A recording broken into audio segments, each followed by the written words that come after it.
Hi friends, இங்கே பாருங்கள், நம்ம வீட்டில் பாருங்கள், சின்ன சின்ன செடி தாங்க.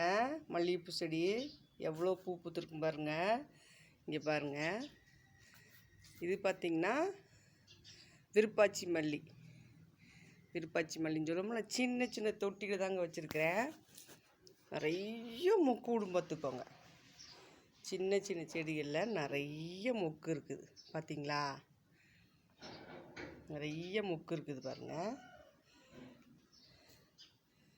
நிறைய மொக்கு இருக்குது பாருங்க. இங்கே பாருங்கள், சின்ன தொட்டியில் தான் வச்சுருக்கிறேன். தொட்டியில் சின்னது வச்சுருக்கேன். இங்கே பாருங்கள், எவ்வளோ மொக்கு இருக்குது. பூராமே மொக்கு நிறைய வருங்க. நான் பூ பறிக்கலை. பார்த்தீங்களா, சின்ன சின்ன செடி தான், நிறைய மொக்கு விடும். பார்த்துக்கிட்டிங்களா. இதுக்கு பார்த்திங்கன்னா நீங்கள் டெய்லி அரிசி கழுவுன தண்ணி, வாழைப்பழத்தோல் அதை ஊற்றுனீங்கன்னா போதும், உங்களுக்கு நல்லா வளரும்.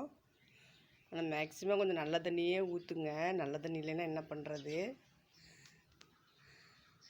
கழுவின தண்ணியே, அந்த அரிசி கழுவின தண்ணியே நீங்கள் ஊற்றி ஊற்றி பாருங்கள். நல்லா செடி செல்லுன்னு செழிப்பாக வளரும். பார்த்தீங்களா. இங்கே பாருங்கள், உங்களுக்கு ஒன்று காமிக்கிறேன்.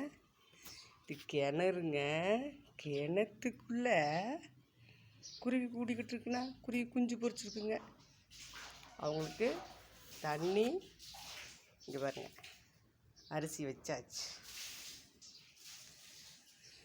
பார்த்தீங்களா, சின்ன சின்ன செடி தான்.